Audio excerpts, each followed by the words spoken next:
Começa agora Evangelho Online.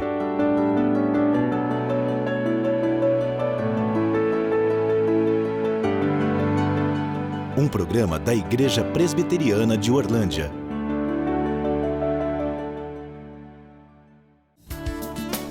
O programa Verdade e Vida é um oferecimento da Igreja Presbiteriana de Orlândia. Nossos cultos, domingos, terças e quintas às 7h30 da noite. Igreja Presbiteriana de Orlândia. Venha participar conosco. Verdade e Vida. A palavra de Cristo para uma vida melhor.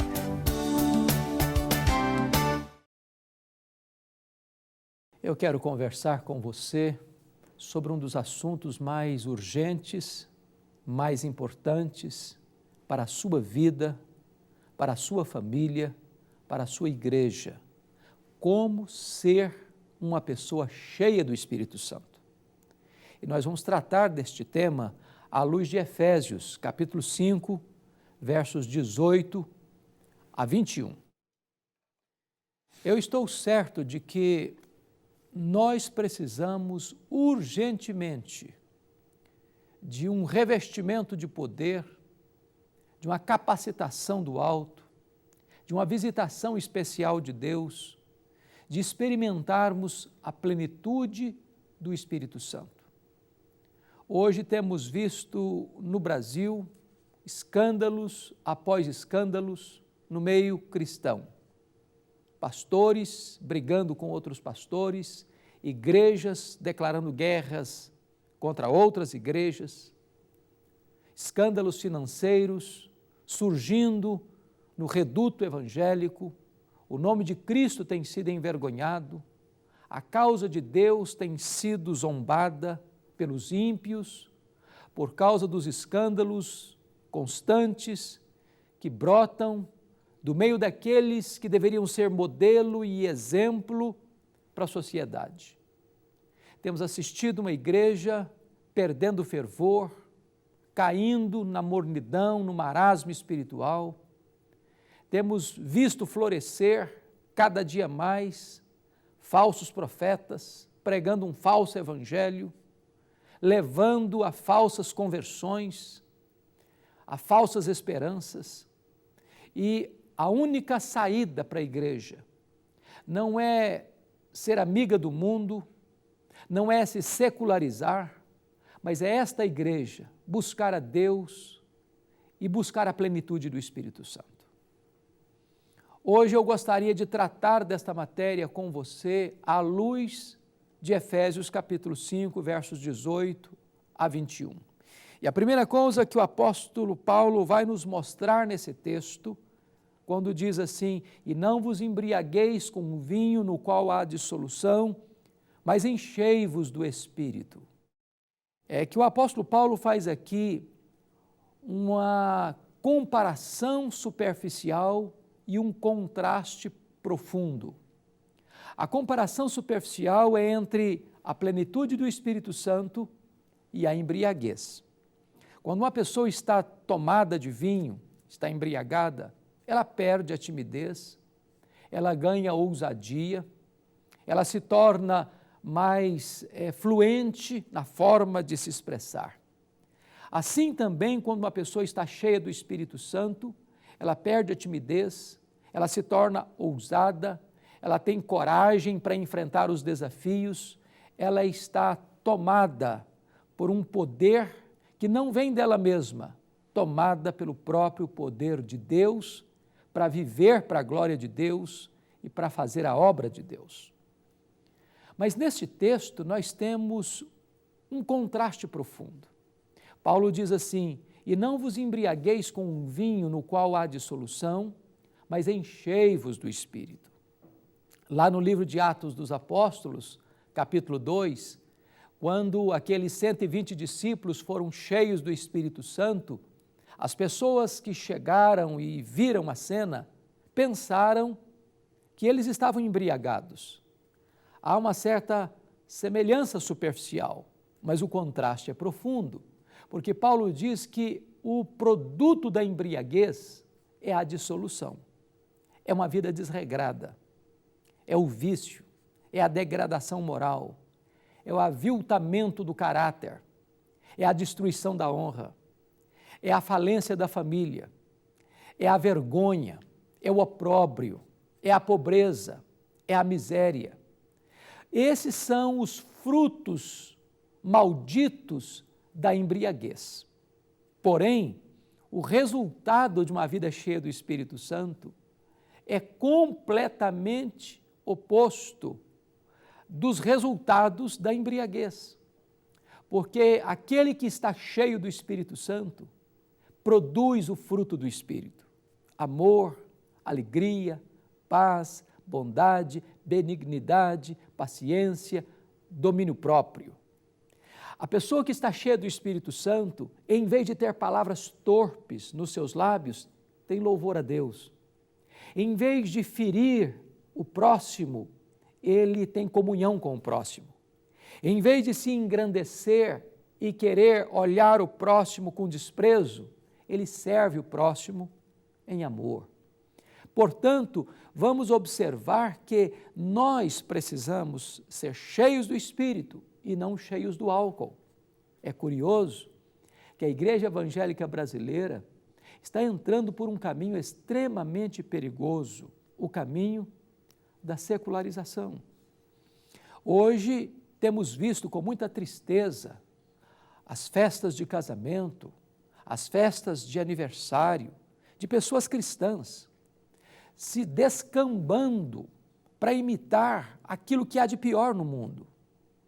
As pessoas realizam um culto na igreja, onde elas adoram a Deus, onde elas cantam louvores a Deus.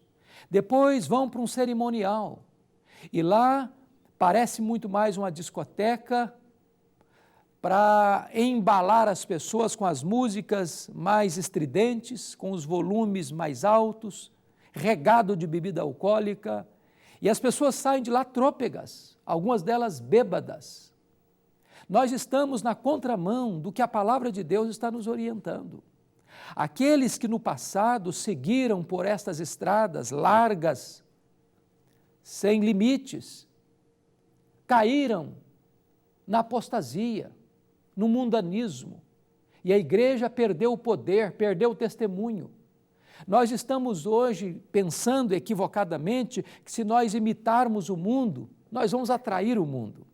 A igreja é diametralmente oposta ao mundo. A Bíblia diz assim: não ameis o mundo, porque aquele que ama o mundo, o amor do Pai não está nele. A Bíblia diz que Tiago, na sua carta, capítulo 4, versículo 4, diz assim: aqueles que querem ser amigos do mundo constituem-se em inimigos de Deus. O apóstolo Paulo exorta: não vos conformeis com este século, com este mundo, mas transformai-vos pela renovação da vossa mente. Nós não temos que formar clubes para bebida alcoólica, nós temos que formar clubes de gente santa que vão buscar a Deus, que vão orar a Deus, que vão desejar ardentemente a plenitude do Espírito Santo. Mas notem algumas coisas importantes no texto. Vejam vocês, primeiro, a plenitude do Espírito Santo, o enchimento do Espírito Santo é uma ordem de Deus. Paulo diz: não vos embriagueis com vinho, mas enchei-vos do Espírito. Aqui há duas ordens. Primeiro, uma ordem negativa: não vos embriagueis com vinho. Segundo, há uma ordem positiva: mas enchei-vos do Espírito Santo. Se uma pessoa se embriaga, ela está pecando contra Deus. E se um crente deixa de ser cheio do Espírito Santo, ele está pecando contra Deus, porque está desobedecendo a uma ordem expressa da palavra de Deus: enchei-vos do Espírito Santo.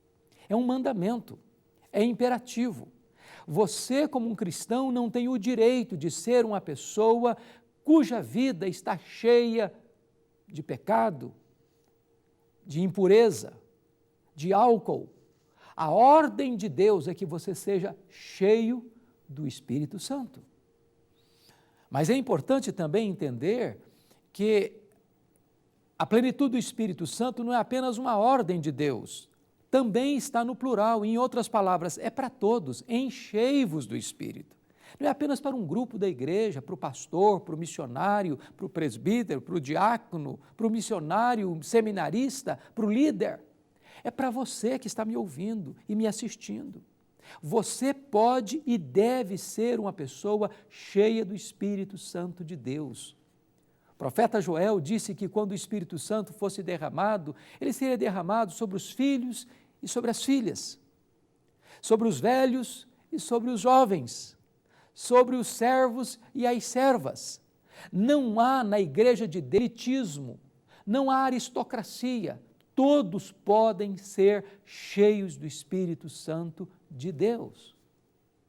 Mas há aqui ainda uma outra verdade que merece destaque. Este verbo enchei-vos, lá na língua original, traz a ideia de um presente contínuo. Em outras palavras, você deve ser cheio do Espírito Santo continuamente. A plenitude de ontem não serve para hoje. As vitórias do passado não são garantias de vitória no presente. Você precisa ser cheio do Espírito Santo hoje, amanhã, a próxima semana, no próximo mês, no próximo ano. Não podemos viver de vitórias passadas. Hoje é dia de andar com Deus. Hoje é dia de ser cheio do Espírito Santo de Deus. Hoje é dia de você buscar essa plenitude do alto para a sua vida, este revestimento do poder do Espírito Santo. Mas ainda há uma outra verdade, uma quarta verdade aqui que eu quero destacar. Este mandamento, enchei-vos do Espírito, está na voz passiva.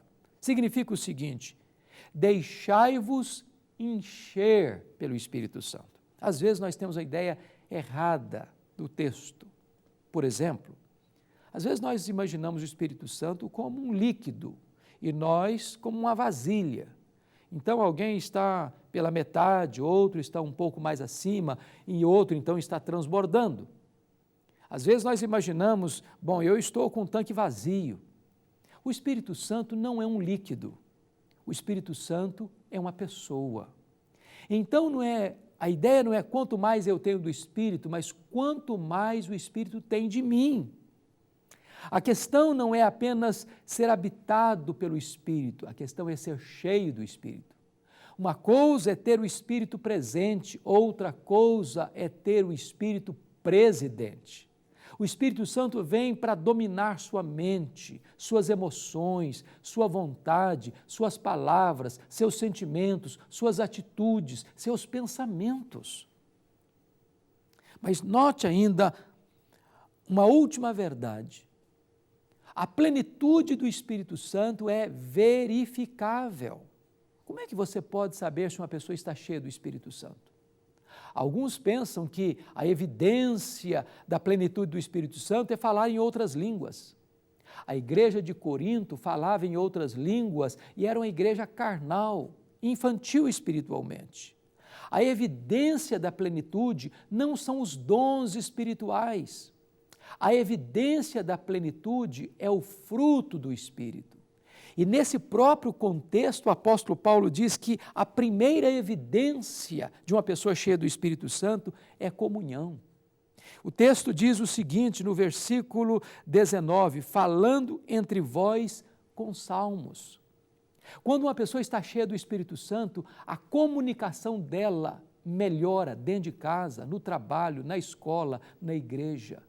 Acabam-se os insultos, a maledicência, a maldade no falar. Existe uma palavra boa, saudável, edificante, abençoadora. Segundo lugar, como é que você conhece uma pessoa cheia do Espírito Santo? Quando existe adoração a Deus, o texto continua dizendo assim, e louvando de coração ao Senhor com hinos e cânticos espirituais. Você quer conhecer uma pessoa cheia do Espírito Santo? Veja se ela adora a Deus. Se o coração dela está voltado para Deus, se o coração dela se deleita em Deus, se ela tem prazer em cantar louvores a Deus. Mas em terceiro lugar, como é que você conhece uma pessoa cheia do Espírito Santo? É se ela tem um coração grato. Veja comigo o verso 20, quando diz assim, dando sempre graças por tudo a nosso Deus e Pai, em nome do Senhor Jesus Cristo. Uma pessoa cheia do Espírito Santo não vive murmurando, não vive reclamando, não vive azeda com a vida, reclamando da casa onde mora, do trabalho que tem, da escola que estuda, da igreja que frequenta. É uma pessoa grata a Deus. Há nos seus lábios louvores a Deus e gratidão a Deus. Mas, finalmente, o apóstolo Paulo vai nos dizer que a evidência do Espírito Santo, da plenitude do Espírito Santo, é submissão. Diz no verso 21, sujeitando-vos uns aos outros no temor de Cristo. Como é que você sabe que alguém está cheio do Espírito Santo? Se não é uma pessoa soberba, altiva, que olha o irmão de tamanco alto, de cima para baixo, de cima de um pedestal, mas é alguém que serve, é alguém que se submete em amor, é alguém que abençoa, é alguém que procura ser o menor de todos, porque a Bíblia diz, se você quer ser exaltado, então você se humilha. Esta é a pessoa cheia do Espírito Santo. A grande pergunta é, você está cheio do Espírito Santo?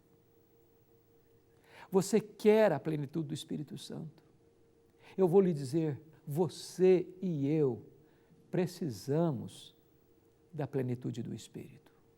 Eu quero orar com você. Eu quero colocar sua vida diante do trono da graça de Deus. A maior necessidade nossa é de sermos cheios do Espírito Santo de Deus. Ore comigo onde você está. Deus querido, muito obrigado, porque a Tua palavra nos orienta acerca da vida que devemos viver.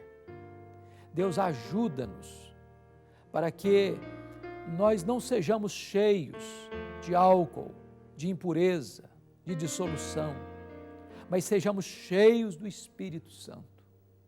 Que a nossa vida transborde do Espírito, que nós experimentemos o que significa estes rios de água viva fluindo do nosso interior. Que tenhamos vida plena, abundante, para a glória do Teu nome. E que a nossa vida expresse o caráter de Cristo, para que haja em nós, ó Deus, comunhão, adoração, gratidão e submissão, para que a Tua glória se manifeste em nós e para que a nossa vida reflita a beleza e o caráter de Cristo. Em nome de Jesus. Amém. Eu sou o caminho, e a verdade, e a vida. Ninguém vem ao Pai, senão por mim. Você assistiu Evangelho Online.